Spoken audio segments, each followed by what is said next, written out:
23 November বুধবার রাত 8টায় জাহিদ হোসেন আছি এডিটর স্পিকে জানিয়ে দিচ্ছি শিরোনাম।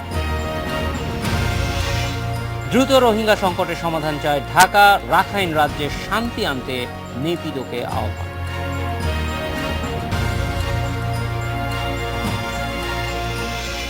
চব্বিশ ক্রীড়া ফেডারেশন পরিচালনায় অগণতান্ত্রিক কমিটি, 13 ফেডারেশনে কখনো হয়নি নির্বাচন।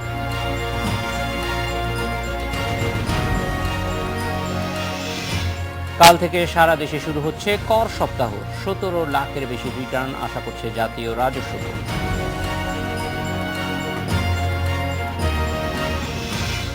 রোহিঙ্গা সংকটের দায় মিয়ানমারের, এই সংকটের সমাধান তাদেরকেই করতে হবে বলে পরিষ্কার জানিয়ে দিয়েছে বাংলাদেশ। শরণার্থীর বোঝা বাংলাদেশের ওপর না চাপানোর আহ্বান জানিয়েছে ঢাকা। মিয়ানমারের রাষ্ট্রদূত মিউ মিন সানকে দুপুরে পররাষ্ট্র মন্ত্রণালয়ে তলব করে জানানো হয়েছে রোহিঙ্গা ইস্যুতে ঢাকার উদ্বেগ। অন্যদিকে কক্সবাজারে বিজিবির সঙ্গে বৈঠকে এই সংকটে দ্রুত উন্নতির আশ্বাস দিয়েছে মিয়ানমারের সীমান্তরক্ষী বাহিনী বিজিপি। মিয়ানমারের রাখাইন রাজ্যে গত কয়েকদিন ধরে চলছে রোহিঙ্গাদের উপর জাতিগত নিপীড়ন, নির্বিচার হত্যা, লুটপাট, অগ্নিসংযোগের মুখে এলাকা ছাড়ছে হাজারো মানুষ। অনেকেই সীমান্ত পেরিয়ে ঢোকার চেষ্টা করছে বাংলাদেশে। এমন অবস্থায় বুধবার দুপুরে ঢাকায় মিয়ানমারের রাষ্ট্রদূত মিউ মিন সানকে তলব করে পররাষ্ট্র মন্ত্রণালয়। বাংলাদেশের গভীর উদ্বেগের কথা রাষ্ট্রদূতকে জানান পররাষ্ট্র মন্ত্রণালয়ের সচিব কামরুল আহসান। মিয়ানমারের জাতিগত সংঘাত এবং হামলা ও নির্যাতনের নিন্দাও জানানো হয়। পরে এক সংবাদ ব্রিফিংয়ে পররাষ্ট্র সচিব শহীদুল হক জানান, মিয়ানমারের সংকটের কারণে সীমান্তে অবৈধ অনুপ্রবেশ বাড়ছে। এই সমস্যা সমাধানে পদক্ষেপ নিতে হবে মিয়ানমারকেই। ওই পরিস্থিতিতে যেটা করা দরকার, একটা রেসপন্সিবল স্টেট হিসেবে, একটা রেসপন্সিবল স্টেটের পররাষ্ট্র মন্ত্রণালয় হিসেবে আমরা সেটা করেছি। সমস্যাটা একটা যে দেশে উদ্ভূত হয়েছে, ওই সমাধানটা ওই দেশেই খুঁজতে হবে। এদিকে বুধবার দুপুরে কক্সবাজার বিজিবির রেস্ট হাউস বিজিবির সঙ্গে বৈঠক হয়েছে মিয়ানমারের সীমান্তরক্ষী বাহিনী বিজিপির। এ সময় বিজিপি জানায় কিছুদিনের মধ্যে রোহিঙ্গা সংকটের সমাধান হবে। উনাদের ওইদিকে কিছু সমস্যা হয়েছিল, উনাদের কিছু ক্যাম্প অ্যাটাক হয়েছিল, তার প্রেক্ষিতে উনারা বিভিন্ন ধরনের অপারেশন করছে। তো উনারাও জানে যে কিছু লোক চলে আসতেছে, তো উনারা যাতে না আসতে পারে উনারাও ব্যবস্থা গ্রহণ করছে। বৈঠকে মিয়ানমারের সীমান্তরক্ষী বাহিনী দাবি করে জাতিগত নিপীড়ন নয়, রাখাইন রাজ্যে চলছে সন্ত্রাস বিরোধী অভিযান। Mahmuda Moumita, independent News, Dhaka. Rohingya issue নিয়ে কথা বলতে আমাদের সঙ্গে আছেন সাবেক রাষ্ট্রদূত ও কূটনীতিক বিশ্লেষক আশফাকুর রহমান। স্বাগত জনাব আশফাকুর রহমান। ঢাকা আজকে অবশ্যই মিয়ানমারের রাষ্ট্রদূত যিনি আছেন ঢাকায়, তাকে তলব করেছিল। তো এই বিষয়টি আমরা একটু আপনার কাছ থেকে জানতে চাই যে অবশ্যই সারা দেশের মানুষেরই যথেষ্ট উদ্বেগ আছে, সারা বিশ্বের মানুষই উদ্বিগ্ন রাখাইন রাজ্যে যা হচ্ছে সেটি নিয়ে, এবং সেটা নিয়ে মিয়ানমার তাদের মতো একটা বক্তব্য দিয়েছে যে তারা একটা সন্ত্রাস বিরোধী অভিযানে আছে। আশফাকুর রহমান, এই ক্ষেত্রে আসলে বাংলাদেশের কি করা উচিত মনে করেন? কারণ একদিক থেকে আমরা মানুষ হিসেবে দেখছি যে কিছু মানবিক বিপর্যয়ের মধ্য দিয়ে আমাদের একটা প্রতিবেশী যাচ্ছে, আবার একই সঙ্গে আমরা জানি যে গত প্রায় 4 দশক ধরেই এটার বোঝা বাংলাদেশকে বয়ে বেড়াতে হচ্ছে। ফলে সবকিছু মিলিয়ে আবার বিষয়টাকে মানবিক দৃষ্টিকোণ থেকেও দেখার আমাদের প্রয়োজন রয়েছে। আশফাকুর রহমান। আপনাকে ধন্যবাদ। আমরা ভেবেছিলাম সুচি যদি পাওয়ারে আসে তখন এই পর্বটা বদলে যাবে, এটা চেঞ্জ হবে। এখন তারা বলছে যে এইটা তারা অ্যান্টি টেররিজম একটা অ্যাকশন নিচ্ছে, সেই জন্যে এইসব লোক আসছে, আমাদের বর্ডারে আসছে এবং তারা ভয় চলে আসতে চাচ্ছে। But how much is that is a fact, এটা তো আমরা জানি না। কেন, যদি টেররিজমের কোনো অপারেশন হয় এটা তো নিউজ পেপারেও আসবে যে ফর দি ফার্স্ট টাইম তারা টেররিস্টদের আমরা বিরুদ্ধে যাচ্ছে। ওরা এতদিন এথনিক ওয়ার করতো, বিভিন্ন জাতির সাথে ওরা যুদ্ধ করতো, মিয়ানমার আর্মি। সো এটা একটা নতুন কথা শুনছি আমরা, যেটা নিয়ে আমরা ইনডিড আমরা খুব অস্থির আছি, আমরা খুব আপনার এটাতে আছি, খুব মানে আপসেটই আছি আমরা। এখন কথা হলো যে এইটা আমাদের গভর্নমেন্টকে দেখতে হবে যে ওখানে কি ধরনের অপারেশন হচ্ছে। We have to find out the facts. আর যদি এটা হয় যে এটা অপারেশন এগেনস্ট টেররিজম না, এটা আপনার রোহিঙ্গা যারা তাদের সিটিজেন তাদেরকে বের করতে চেষ্টা করছে, we must take action this time. Enough is enough আমি মনে করি। আমাদেরকে স্টেপ বাই স্টেপ আমাদের অ্যাকশনগুলো আরো ডিপেন্ড করতে হবে। আমরা প্রথমে ওদেরকে অ্যাপিল করব, বলবো যে তোমরা নিয়ে যাও, একটা ডেট দিতে হবে আমাদেরকে যে এত তারিখের ভেতরে আমরা এদেরকে গ্যাদার করব, তোমরা নিয়ে যাবে and treat them well. And আমরা দেখতে চাই, অ্যান্ড ইন্টারন্যাশনাল কমিউনিটি দেখতে চায় যে দিস ইজ ইনাফ। এখন তারা কোনো অ্যাকশনে যাবে কেন? এখন they say they are democratic, but they are not showing any democratic behaviour. তো এইসব জিনিস আমাদেরকে আমাদের পররাষ্ট্র মন্ত্রণালয় আর প্রধানমন্ত্রীর অফিস ওনাদের পরামর্শ করে অন্য আপনার যেসব মন্ত্রণালয় আছে ওদেরকে নিয়ে কাজটা করতে হবে আমি মনে করি। কারণ এইটা যদি আমরা না করি, this is going to end in very serious business between our two countries and the region. আমাদের মানুষ অনেক ধৈর্য নিয়ে আছে এবং এইটা আমাদের গভর্নমেন্টকে বুঝতে হবে এবং ওই গভর্নমেন্টকে বুঝতে হবে। আশফাকুর রহমান, আমরা দেখেছি যে বাংলাদেশ এবং মিয়ানমারের মধ্যে সম্পর্কটা অন্তত এই যে গত 4 দশকের কথা বলছি, মধ্য 70-এর দশক থেকে একটু আস্থার অবশ্যই অভাব আছে। এখনো মিয়ানমার যে কথা বলছে সেই কথাটাতে আমরা খুব বেশি আশ্বস্ত হতে পারছি না, কারণ জঙ্গিবাদ সারা পৃথিবীতেই আছে এবং জঙ্গিবাদের বিরুদ্ধে অভিযান সব দেশেই আছে, বাংলাদেশেও আছে। সেই জন্য কিন্তু মানুষ পালিয়ে যায় না, ফলে তাদের এই দাবিটা আমরা ঠিক মেনে নিতে হয়তো পারছি না। সেক্ষেত্রে আমরা জানি যে কিছুদিন আগে এই দাঙ্গা যখন হচ্ছিল বা মানুষ যখন পালিয়ে আসার চেষ্টা করছিল তখন কোফি আনান মিয়ানমারে ছিলেন। ফলে আমাদের কি মনে করেন যে একই সঙ্গে আন্তর্জাতিক পর্যায়েও যাওয়ার কোনো প্রয়োজন আছে কিনা, আন্তর্জাতিক সম্প্রদায়ের সঙ্গেও যোগাযোগ রাখা, যে আমাদের এই প্রতিবেশী, কারণ এটা শেষ পর্যন্ত আমাদেরও একটা সমস্যা হয়ে দাঁড়াতে পারে বা ইতিমধ্যেই যথেষ্ট বড় সমস্যা হয়ে গেছে। না, এটা আমাদেরকে ধীরে ধীরে আন্তর্জাতিক পর্যায়ে নিয়ে যেতে হবে।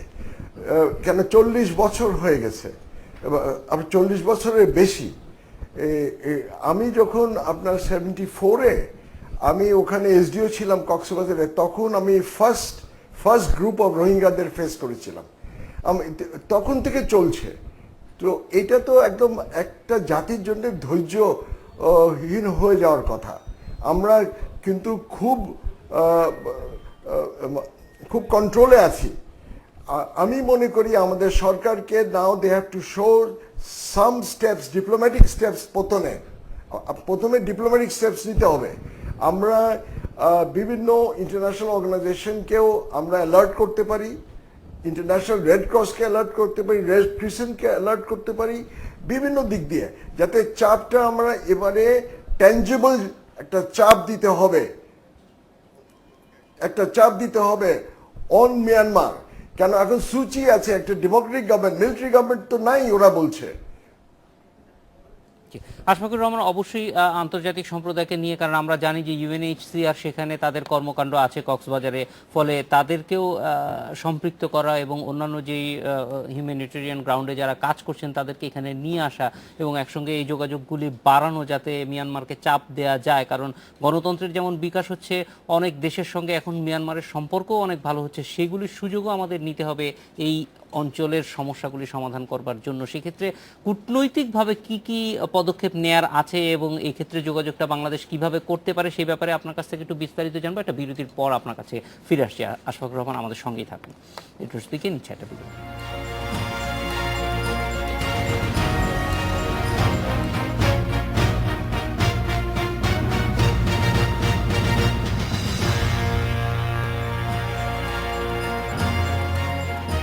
রোহিঙ্গা ইস্যু নিয়ে কথা বলতে আমাদের সঙ্গে আছেন সাবেক রাষ্ট্রদূত ও কূটনীতিক বিশ্লেষক আশফাকুর রহমান। স্বাগত আরেকবার আশফাকুর রহমান। আমরা একটু জানতে চাই যে আন্তর্জাতিক বিভিন্ন ফোরামে যদি বাংলাদেশকে যেতে হয়, এবং একই সঙ্গে আমি মনে করি যে আন্তর্জাতিক যেসব মানবাধিকার সংগঠন আছে, এমনকি বাংলাদেশের সংগঠনগুলিও এইভাবে একযোগে কাজ করতে পারে কিনা, কারণ এটা তো আমরা মনে করি যে যেহেতু একটা মানবিক বিপর্যয়ের মধ্য দিয়ে যাচ্ছে বলে আমাদের বিশ্বাস করার অনেক কারণ আছে। বিষয়গুলি যথাযথভাবে খুঁজে বের করার জন্য সরকারি পর্যায়ে এবং বেসরকারি পর্যায়ে নিশ্চয়ই কাজ করার সুযোগ আছে। না, আপনি ঠিকই বলেছেন যে এটা একটা মানবিক বিষয়। বেসিক্যালি আমাদের জন্য এটা একটা মানবিক বিষয়, কেন এটা আমাদের দায়িত্ব না, দায়িত্ব হলো মিয়ানমারের। আমাদের জন্য এটা মানবিক যে ওরা মানুষ এবং ওরা ওদেরকে মিয়ানমার গভর্নমেন্ট ক্লেম করছে যে ওরা হলো Bangladesh citizen, which is not a fact. History বলে, জিওগ্রাফি বলে যে we are not connected to them. কিন্তু তারা একটা ক্লেম নিয়ে যাচ্ছে, ওদের সব রাইটস ডিনাই করছে এবং তাদেরকে এটা করতে, obviously it's a humanitarian situation, and এইটা আমরা বরদাস্ত করতে পারবো না। সেই জন্য আমাদেরকে, যেটা আগে বললাম আপনাকে বিরতির আগে, যে আমাদেরকে স্টেপ বাই স্টেপ আমাদের অ্যাকশন নিতে হবে যাতে we come to the most extreme action at the end. আমরা প্রথমে ওদের কাছে অ্যাপিল করব, আমরা বলবো, এই যেটা বলছেন যে ওরা আমাদের আশ্বাস দিয়েছে যে এটা ওদের বিরুদ্ধে না, it is against anti terrorism, that I am not very sure to believe at this stage. এটা না এখন, কারণ এখন যদি তাই হতো তাহলে ওরা ইনশিওর করতো, ওরা যদি ওদের সিটিজেন হতো ওদেরকে সেফ রেখে। ওখান দিয়ে তো মিয়ানমারি সিটিজেনরা আসেনি, মানে মিয়ানমারিজ মানে যারা বুদ্ধিস্ট, যারা ওই দেশের অন্য অন্য যে আছে গ্রুপ, তারা তো আসেনি। এরা কেন খালি আসলো? সো এইটা আমি বিশ্বাস করতে রাজি না। সো নাও আমাদের খুব গ্র্যাজুয়েটেড স্টেপস নিয়ে আমাদের সিভিয়ারিটি বাড়াতে হবে ইন্টারন্যাশনালি। সেই জন্য প্রথম ওদের সাথে কথা বলবো, যদি না শোনে we should send our feelings to the United Nations, সোজা কথা। এবং ইউনাইটেড নেশন আমরা পলিটিক্যাল কিছুটা আরম্ভ করব, তারপরে আমরা আস্তে আস্তে উই উইল গো ইনটু আমাদের বন্ধু রাষ্ট্র যেগুলো আছে আশেপাশে, সবাইকে মিলে করব, একটা ইউনিফর্ম অ্যাকশন নেব against Myanmar, unless they take humanitarian steps and take them back to their country. Ashfakur Rahman, অনেক ধন্যবাদ আমাদের সঙ্গে যোগ দেওয়ার জন্য। এডিটর স্পিকিং, নিচ্ছে আরও একটা দিকে।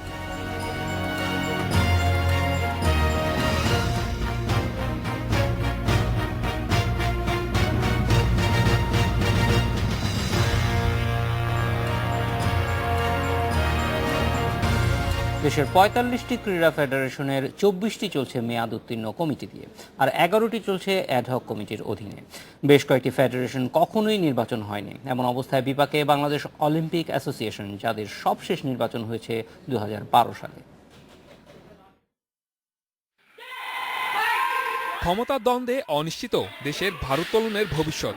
অ্যাডহক কমিটির অধীনে ফেডারেশন, অনির্বাচিত কমিটির দায়িত্বে থাকায় আন্তর্জাতিক প্রতিযোগিতায় নিষিদ্ধ বাংলাদেশ। দেশের ৪৫টি ফেডারেশনের ২৪টি চলছে অগণতান্ত্রিক কমিটি দিয়ে। ভারোত্তোলন, tennis, cycling, kabaddi, carrom, wrestling, taekwondo সহ ১১টি ফেডারেশনই চলছে অ্যাডহক কমিটি দিয়ে। ব্রিজ, স্কোয়াশ, ফেন্সিং, উশু সহ প্রায় ১৩টি ফেডারেশনে কখনোই হয়নি নির্বাচন। অগণতান্ত্রিক কমিটি দিয়ে পরিচালিত হওয়ায় কর্মকর্তারা ইচ্ছেমতো চালাচ্ছে ফেডারেশনগুলো। জবাবদিহিতা না থাকায় অ্যাথলিটরা বঞ্চিত হচ্ছে প্রাপ্য সুযোগ সুবিধা থেকে। এগিয়ে আসছে না স্পন্সর প্রতিষ্ঠান। আমার রেগুলার কমিটির অ্যাক্টিভিটিস একরকম, অ্যাডহক কমিটির অ্যাক্টিভিটিস একরকম, এবং সেই কারণেই আমরা অ্যাডহক কমিটি গঠন যাতে না করা হয় সেই লক্ষ্যে কিন্তু আমাদের প্রচেষ্টা থাকে। ফেডারেশনগুলোর মনোনীত প্রতিনিধি দ্বারাই গঠিত হয় বিওএ নির্বাহী কমিটি। ফেডারেশনগুলোর নির্বাচন না হওয়ায় বিওএ নির্বাচনও হচ্ছে বাধাগ্রস্ত। সমস্যা সমাধানে যত দ্রুত সম্ভব ফেডারেশনগুলো নির্বাচন সম্পন্ন করতে বলছে এনএসসি। আমাদের যারা দায়িত্বশীল আছেন তারা যেখানে যেখানে সময় অতিক্রান্তর পরেও তারা কার্যক্রম নেন, তাদের কাছে চিঠি যাবে। ক্রীড়াঙ্গনে গণতন্ত্রের চর্চা শুরু হয়েছিল ১৯৯৬ সালে, আর বিওএর সর্বশেষ নির্বাচন হয়েছিল ২০১২-তে। Saiful Majumdar, Independent News, Dhaka. ক্রীড়া ফেডারেশনের সংকট নিয়ে কথা বলতে আমাদের সঙ্গে আছেন বাংলাদেশ অলিম্পিক অ্যাসোসিয়েশনের সহসভাপতি মিজানুর রহমান মানু। স্বাগত মিজানুর রহমান মানু। আমরা একটু জানতে চাই যে এই যে অর্ধেকের বেশি ফেডারেশনে নির্বাচন নেই বা মেয়াদ উত্তীর্ণ হয়ে গেছে, এটার ফলে অলিম্পিক অ্যাসোসিয়েশনের উপরে এটার কি প্রভাব পড়ছে বা কোনো ধরনের সংকট তৈরি করছে কিনা? আপনাকে ধন্যবাদ। আসলেই সংকট তো তৈরি হবেই, কারণ অ্যাডহক কমিটি পরবর্তীকালে যদি ইলেকশন হয়ে যায় তখন আবার নতুন নেতৃত্ব আসলে তাদের কোনো অবস্থান অলিম্পিক নির্বাহী কমিটিতে থাকে না। অতএব নির্বাচনগুলো হওয়া খুব জরুরি। মিজানুর রহমান, এই যে নির্বাচন হচ্ছে না, এটা কাদের উদ্যোগের অভাবে হচ্ছে না, বা এক্ষেত্রে নির্বাচন যাতে যথাসময়ে হয় সেটার জন্য মনিটরিং বা সুপারভাইজ করার জন্য কারা মূল দায়িত্বপ্রাপ্ত প্রতিষ্ঠান? অ্যাকচুয়ালি নির্বাচন কন্ডাক্ট করেন এনএসসি, ন্যাশনাল স্পোর্টস কাউন্সিল। হ্যাঁ, তাদের এটা দায়িত্ব।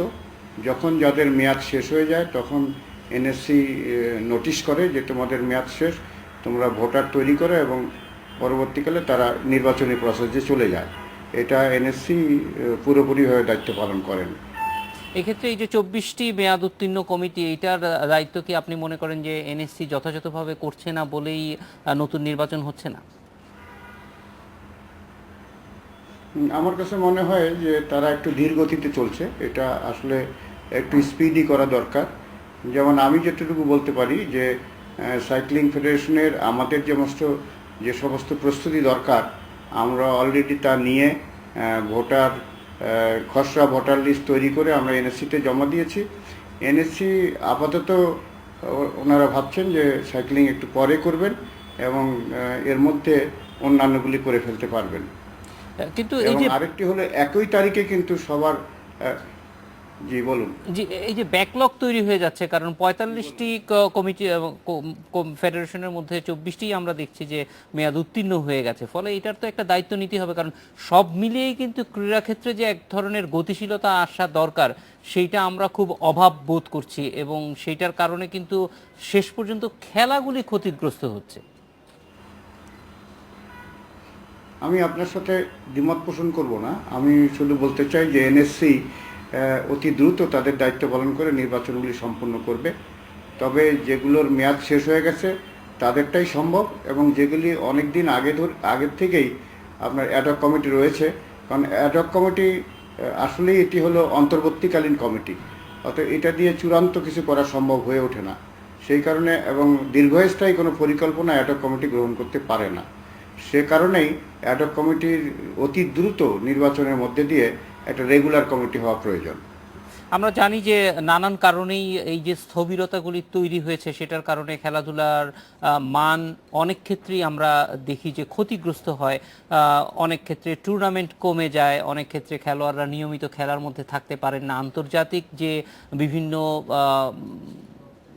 টুর্নামেন্ট হয় সেখানেও আমরা অনেক সময় অংশগ্রহণে বাধা তৈরি হয়। এই জিনিসগুলি নিশ্চয়ই সামগ্রিকভাবে আমাদের ক্রীড়াঙ্গনকে ক্ষতিগ্রস্ত করছে। আমরা আন্তর্জাতিক ক্ষেত্রে অনেকগুলি ফেডারেশনই প্রতিনিধিত্ব করতে পারছে না শুধুমাত্র নির্বাচন না হওয়ার কারণে। ফলে এইটির গুরুত্ব যদি না বোঝা যায় তাহলে এটা তো অত্যন্ত দুঃখজনক আমার কাছে মনে হয়।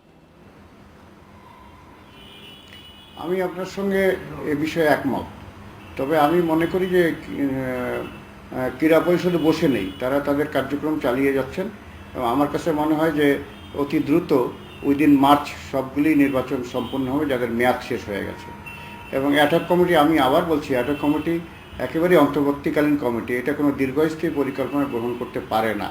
এবং অনেকগুলো ফেডারেশনের ইন্টারন্যাশনাল যে ফেডারেশন রয়েছে তারা কিন্তু অ্যাডহক কমিটিকে অ্যাকসেপ্ট করে না। সেই জন্য আমার মনে হয় যে এনএসসিটা নজর দেবেন এবং অতি দ্রুত নির্বাচনগুলি সম্পূর্ণ করবেন। আমরা জানি যে অনেকগুলি ফেডারেশনই যেগুলি আন্তর্জাতিক পর্যায়ে যেতে পারছে না, এবং সত্যিকার অর্থেই নেতৃত্ব তুলে আনার জন্য নির্বাচনের কোনো বিকল্প এখনো পর্যন্ত আসলে পাওয়া যায়নি। এটাই আমাদের সময়ের বাস্তবতা, যে নির্বাচনের মধ্য দিয়ে আমরা নেতৃত্বকে নিয়ে আসতে পারি। ফলে সবগুলি খেলাতে যেন ওই খেলার জন্য যারা নিবেদিত প্রাণ তাদেরকে নিয়ে আসার জন্যই প্রক্রিয়াটা করা হয়। সেই জন্য আপনারা যেহেতু অলিম্পিক অ্যাসোসিয়েশনে আছেন, সেটার জন্য এনএসসিকে বা সংশ্লিষ্ট যে কমিটিগুলি আছে তাদেরকে উদ্বুদ্ধ করার জন্য কোনো কিছু উদ্যোগ নিচ্ছেন কিনা? না, অলিম্পিক তো বারবারই বলে যে একটা রেগুলার কমিটি হওয়া দরকার, তা নাহলে অলিম্পিক আসলেই খুব সমস্যায় পড়ে। আর যেগুলো ফেডারেশন নির্বাচন হয়, আপনি বেছে আনবেন, কিভাবে আনবেন, এগুলো বহু সংস্থা রয়েছে। যেমন আপনারা জানেন যে জেলা এবং বিভাগীয় ক্রীড়া সংস্থার একটা ফোরাম রয়েছে, তারাও এতে ইনভলভ হয়। এবং ক্লাব, জেলা এবং বিভাগীয় ক্রীড়া সংস্থা সবাই মিলে যে সমস্ত কাউন্সিলররা হয় তাদের ঐক্যমত্যের ভিত্তিতে অনেক সময় করেন, আবার অনেক সময় ওপেন নির্বাচন হয়। অতএব এটা তাদের ব্যাপার, তাদের প্রসেস। অলিম্পিক অ্যাসোসিয়েশনের এখানে খুব বেশি করার কিছু থাকে না। মিজানুর রহমান, আমরা নিজেদের দিক থেকেও একটু সাংবাদিকদেরও বলতে হয় যে আমরা আসলে অনেক সময় দেখি যে ফুটবল ক্রিকেটের মতো জনপ্রিয় খেলা ছাড়া অন্য ফেডারেশনগুলি আমাদের নজরদারির বাইরে থেকে যায়। ফলে এটা কি মনে হয় যে মানুষের সঙ্গে যোগাযোগ কম থাকার কারণে বা অনেক ক্ষেত্রে সংবাদ মাধ্যমের নজর না থাকার কারণেও এই দীর্ঘদিন যাবৎ ফেডারেশনগুলির নির্বাচনের বাইরে থেকে যাচ্ছে? না, নজরদারির খুব একটা বাইরে থাকে না, কারণ আমরা পত্রপত্রিকায় লক্ষ্য করেছি ইদানিংকালে ওয়েট লিফটিংয়ে অনেক লেখালেখি হচ্ছে এবং ইলেকট্রনিক মিডিয়াতেও অনেক কথা শোনা যাচ্ছে, সে কারণে একেবারে বাইরে থাকে না। তবে আপনি জানেন যে ক্রিকেটে একটা ক্রেজ আছে এবং তার পরবর্তীকালে ফুটবলেও ক্রেজ আছে। এই ক্রেজের কারণে মানুষ সবাই, গোটা দেশ এবং দেশের ক্রীড়া সংস্থাগুলো, জেলা ক্রীড়া সংস্থাগুলো একটু অ্যাক্টিভ হয় এবং একটু নজর রাখে। তো আমার কাছে মনে হয় যে খেলাটাই এগিয়ে যাবে সেদিকে নজর পড়বে। যেমন ইদানিংকালে শুটিং, সুইমিং, আর্চারি এগুলোর প্রতি একটু নজর পড়েছে। তো আমার কাছে মনে হয় যে আমরা যতটুকু এগিয়ে নিয়ে যেতে পারবো, ধরেন সাইক্লিংয়ের কথাই বলি, আমরা যদি এশিয়ান লেভেলে যেতে পারি তখন এই ফেডারেশনের প্রতিও নজর পড়বে এবং নজর পড়লে মনে হবে আমাদের কাছে যে একটা শ্বাস রব, একটা কম্পিটিশন এবং একটা প্রতিযোগিতা, সুস্থ প্রতিযোগিতার আবহ সৃষ্টি হবে। মিজানুর রহমান মানু, অনেক ধন্যবাদ আমাদের সঙ্গে যোগ দেওয়ার জন্য। ইদ্রিস বিকে নিচ্ছে আরও একটা বিষয়।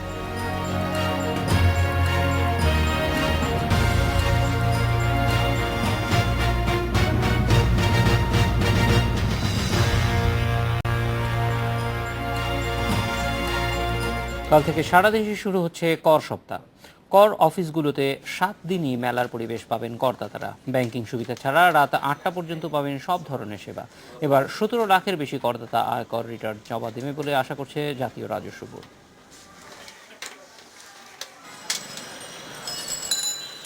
দেশে কর দিতে সক্ষম মানুষের 10 ভাগের মাত্র 1 ভাগ নিয়মিত আয়কর দেন।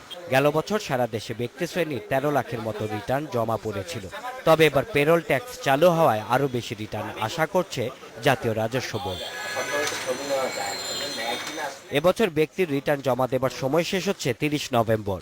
সময় আর বাড়বে না, তাই কর অফিসগুলোতে বাড়ছে করদাতাদের ভিড়।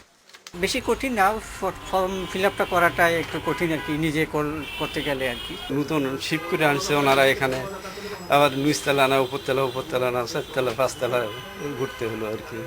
কর্মকর্তারা বলছেন লোকবল সংকটের কারণে কিছুটা ঘাটতি থাকলেও সর্বোচ্চ সেবাই দিচ্ছেন তারা। পুরান করদাতারাই আসলে বেশি আসছে। নতুন করদাতা মেলায় অনেক 3 নম্বর সংগ্রহ করছে এবং রিটার্ন দাখিল করছে, যারা বাকি আছে তারা এখন আসতেছে। রিটার্নটা জমা দেওয়ার পরে তারা সার্টিফিকেট চায়, তো সব করদাতাকে সার্টিফিকেটটা সাথে সাথে দেওয়া সম্ভব না। অনেকে যারা জরুরি ভিত্তিতে যাদের দরকার তাদেরকে আমরা সার্টিফিকেট সাথে সাথে দিয়ে দিই। সারা দেশে কর অফিসগুলোতে মেলার পরিবেশ তৈরি করতেই শুরু হচ্ছে কর সপ্তাহ। গেলবারের শীতকালীন মেলার পরিবর্তে এই আয়োজন বলছে রাজস্ব বোর্ড। করদাতারা যাতে হয়রানিমুক্তভাবে নিঃসংকোচিতে বা নির্ভয়ে আসতে পারেন, কর জমা দিতে পারেন, কারণ রাজস্ব আহরণের কোনো বিকল্প নাই। ব্যাংকের কোনো বোধ থাকবে না এই জায়গাগুলিতে। তারা হয়তো যে পরিমাণ কর আসবে সেটা বাইরের ব্যাংকের ট্রেজারি ফাংশন যে ব্যাংকগুলি করে সেখানে জমা দিয়ে এসে তারা সেই এখানে আয়কর রিটার্নটা জমা দিতে পারবেন। চলতি অর্থবছর আয়কর থেকে ৭১,৯৪০ কোটি টাকা আদায়ের লক্ষ্য আছে এনবিআরের। Shaon Hasnat, Independent News, Dhaka. কর সপ্তাহ নিয়ে কথা বলতে আমাদের সঙ্গে আছেন খুলনা কর অঞ্চলের কর কমিশনার মোহাম্মদ ইকবাল হোসেন এবং কর অঞ্চল 4 চট্টগ্রামের ভারপ্রাপ্ত কমিশনার মোহাম্মদ মফিজুল্লাহ।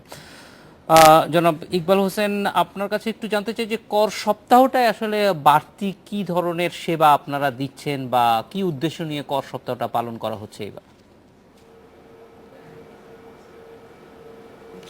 ধন্যবাদ।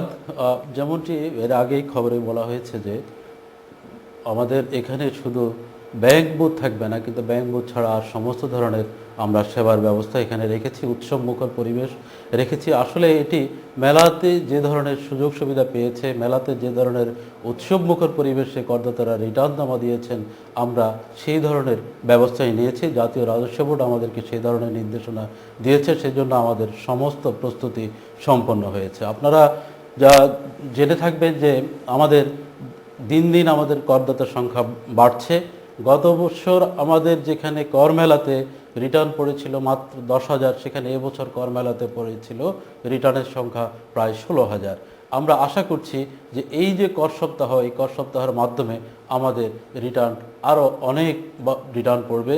এই জন্য আমরা অনেকগুলো মেজার নিয়েছি, করদাতাদের কাছে গিয়েছি, করদাতাদের কাছে আমরা মেসেজ দিয়েছি। জাতীয় রাজস্ব বোর্ডের মাননীয় চেয়ারম্যান মহোদয়ের যে মডার্ন ম্যানেজমেন্ট টেকনিকগুলো, সেই টেকনিকগুলো আমরা অ্যাপ্লাই করেছি, যার কারণে করদাতাদের সাথে আমাদের যে গ্যাপ ছিল সেটি দিন দিন আরও কমে যাচ্ছে।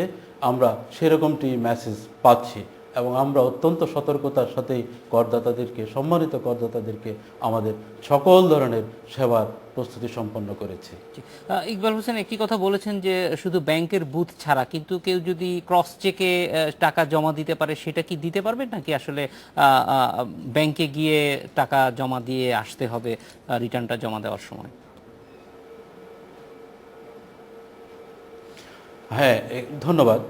এখানে যেহেতু ব্যাংক বুথ থাকবে না, উনি দুভাবেই আসতে পারেন। উনি যদি নিজের করটা আগে হিসেব করে ফেলেন, তাহলে উনি আমাদের অফিসে আসার সময়ই উনি ব্যাংকে টাকাটা জমা দিয়ে চলে আসতে পারেন। ব্যাংকে টাকা জমা দেওয়ার এখানে দুটো পদ্ধতি আছে। একটি হলো সরাসরি তিনি বাংলাদেশ ব্যাংক অথবা সোনালী ব্যাংকে চালানের মাধ্যমে জমা দিতে পারেন, অথবা পে অর্ডারের মাধ্যমে তিনি সেটি আমাদের রিটার্নের সাথে জমা দিতে পারেন। আমরা রিটার্নটা তখন গ্রহণ করে ওনাকে একটা অ্যাকনোলেজমেন্ট স্লিপ আমরা দিয়ে দেব। এটি গেল তো একটি। আর হলো অনেক নতুন করদাতা, আপনি জেনে আপনারা খুশি হবেন যে আমাদের খুলনা কর অঞ্চলে ইতোমধ্যে এবছরে 40,000-এরও বেশি নতুন করদাতা রেজিস্ট্রেশন করেছেন। এটি একটি বিশাল সাফল্য। তাহলে অনেক করদাতা যারা এবার কর দেওয়ার উপযুক্ত হয়েছেন, ওনারা এসে যদি আমাদের কর অফিসে, আমাদের তথ্য কেন্দ্র আমরা স্থাপন করেছি, সেখানে এসে যদি বলে যে টিআইএন রেজিস্ট্রেশন করব, তাহলে আমরা সাথে সাথে ওনাকে সেই সেবাটাও দিতে পারবো। এবং আমি সম্মানিত করদাতাদের অবগতির জন্য এটি জানাচ্ছি যে টিআইএন রেজিস্ট্রেশন করার জন্য ওনাদের আয়কর অফিসে আসারও প্রয়োজন নাই, যদি ওনারা জানেন যে নির্দেশনাগুলো ফলো করে নিজেই নিজের টিআইএন রেজিস্ট্রেশন করতে পারেন। আমরা সেই ব্যবস্থাও রেখেছি। মোহাম্মদ ইকবাল হোসেন, আপনার কাছে আবার ফিরে আসবো একটু জানার জন্য যে নতুনদেরকে উদ্বুদ্ধ করার ক্ষেত্রে আপনারা কি কি করছেন, বিশেষ করে স্থানীয় পর্যায়ে, যেটা শহর অঞ্চলের বাইরে। তবে সেটা একটু পরে। আমরা একটু চট্টগ্রামে যাব, সেখানে আছেন মোহাম্মদ মফিজুল্লাহ। মফিজুল্লাহ, আমরা একটু জানতে চাই যে চট্টগ্রাম স্বভাবতই যথেষ্ট ব্যবসা বাণিজ্যের একটা, বলা যায় যে ঢাকার পরেই অনেক ব্যবসা বাণিজ্য সেখানে হয়। তো সেখানে কর দেওয়ার জন্য মানুষকে অনুপ্রাণিত করা বা কি ধরনের পদক্ষেপ আপনারা নিচ্ছেন এই কর সপ্তাহ উপলক্ষে মানুষকে উদ্বুদ্ধ করতে? ধন্যবাদ। আমরা আসলে এখানে আপনি যেটা বলছেন, বন্দরনগরী চট্টগ্রামে আসলে এখানে ঢাকার পরেই চট্টগ্রামে ব্যবসা কেন্দ্রের প্রধান কেন্দ্রস্থল। সেক্ষেত্রে আমরা এখানে নতুন করদাতাদের যে আমাদের এনবিআর এর নির্দেশ মোতাবেক আমরা আমাদের এখানে 4টা কর অঞ্চল, প্রত্যেকটাতে আলাদাভাবে তথ্য কেন্দ্র স্থাপন করা হয়েছে এবং প্রত্যেকটা সার্কেলে আলাদা আলাদাভাবে স্ট্যান্ড বাই রাখা হয়েছে, যাতে করে কোনো করদাতা কোনোভাবে কোনো হয়রানির সম্মুখীন না হয়। তাছাড়া আমরা এখানে বিভিন্ন অঞ্চল ভিত্তিক করদাতাদের উদ্বুদ্ধ করার জন্য আমাদের মাঠ পর্যায়ে যথেষ্ট মাইকিং করা হচ্ছে এবং লিফলেটগুলো ছাপা হচ্ছে এবং আমাদের বর্তমানে বিভিন্ন অঞ্চলে জরিপ কাজ চলছে। সেই জরিপের অন্তর্ভুক্ত আমরা লিফলেটগুলো আমাদের যে আয়কর সপ্তাহ, এই আয়কর সপ্তাহ উপলক্ষে আমরা করদাতারা, সম্মানিত করদাতারা যেভাবে আমাদের আয়কর মেলাতে সেবা পেয়েছেন, ঠিক অনুরূপভাবে এখানেও এই সেবার ব্যবস্থা করা হয়েছে। আরেকটা বিষয় হচ্ছে, এই আয়কর সপ্তাহ উপলক্ষে আমি সম্মানিত করদাতাদের এবং যারা চাকরিজীবী ওনাদের অবগতির জন্য একটু জানাচ্ছি, যেহেতু আমাদের সরকারি কর্মচারীর সাধারণত আমাদের সরকারি অফিসগুলি 5টা পর্যন্ত থাকে, এখন 8টা পর্যন্ত খোলা থাকাতে আমাদের যারা সরকারি কর্মচারী, যারা নতুন করদাতা হিসাবে অন্তর্ভুক্ত হচ্ছেন বা হবেন, সেক্ষেত্রে ওনারা এই সুযোগটুকু এই 3 ঘন্টা সময়ের মধ্যেও তারা ইচ্ছা করলে আমাদের অফিসে এসে তাদের অফিসের কাজ সমাপ্ত করে এখানে এসে সেই সুযোগটাও তারা নিতে পারেন। কাজে এই আয়কর সপ্তাহটা আমি মনে করি বর্তমানের চ্যালেঞ্জ হিসাবে এবং অত্যন্ত যুগোপযোগী হয়েছে বলে আমার কাছে মনে হয়। জনাব মফিজুল্লাহ, একটু জানতে চাই যে চাকরিজীবীদের ক্ষেত্রে কর দেওয়াটা বলা যায় যে একরকম একটু সহজ, কারণ এটা অ্যাট সোর্সে নিয়ে নেওয়া হয়। ব্যবসায়ীদের কাছ থেকে কর নেওয়াটা এখনো পর্যন্ত আমাদের কাছে খুব ক্লিয়ার না, নিশ্চয়ই খুব চ্যালেঞ্জিং। এই জায়গাটা আপনারা কিভাবে, মানে ঠিক চাকরিজীবীদের মতো খুব সরাসরি মনে হয় না, সেটা একটু যদি বলেন যে কিভাবে আপনারা ব্যবসায়ীদেরকে উদ্বুদ্ধ করছেন। জি, ধন্যবাদ আপনার প্রশ্নের জন্য। কিন্তু চাকরিজীবীদের বিষয়টা শুধু এইবার, কিন্তু ব্যবসায়ীদের জন্য আমাদের সুযোগ রয়েছে। ব্যবসায়ীরা আমাদের 4টি কিস্তিতে আমরা অগ্রিম কর নিয়ে থাকি, ওনারা এই ট্যাক্সটা আমাদের 4টি কিস্তিতেও পরিশোধ করতে পারেন। এই সুযোগটুকু কিন্তু বিগিনিং থেকে আছে, এখনো আছে। কাজ এই ক্ষেত্রে ব্যবসায়ীরা যদি আমাদের কিস্তি মোতাবেক, এটাকে আমরা আমাদের আয়কর আইনে 64, কারণ উনি ওনার বাৎসরিক কত টাকা ট্যাক্স হতে পারে তার উপরে চারভাবে সেটাকে উনি ধরেন যদি 1 লক্ষ টাকা হয়। মফিজুল্লাহ, অনেক ধন্যবাদ। আমরা একটু ইকবাল হোসেনের কাছে একটা জিনিস জানতে চাইবো যে নতুনদেরকে উদ্বুদ্ধ করার জন্য আপনারা কি বলছেন 15 সেকেন্ডে। ধন্যবাদ। এক্ষেত্রে আমরা অনেকগুলো মেজার নিয়েছি খুলনা কর অঞ্চলের পক্ষ থেকে। সেগুলো হলো বিভিন্ন স্টেক হোল্ডারদের সাথে বসা। আমরা যেমন শিক্ষকদের সাথে বসেছি, আমরা ব্যবসায়ীদের সাথে বসেছি, আমরা শিক্ষক এবং ব্যবসায়ী ওনাদেরকে বোঝানোর চেষ্টা করেছি কিভাবে টিআইএন রেজিস্ট্রেশন করতে হয় এবং কিভাবে আয়কর রিটার্নটা পূরণ করতে হয়। এবং ওনাদেরকে, মোহাম্মদ মফিজুল্লাহ, আপনাদের দুজনকে অনেক ধন্যবাদ আমাদের সঙ্গে যোগ দেওয়ার জন্য। এই ছিল আজকের রেডিও স্পিকে আমন্ত্রণ আমাদের পরের আয়োজন।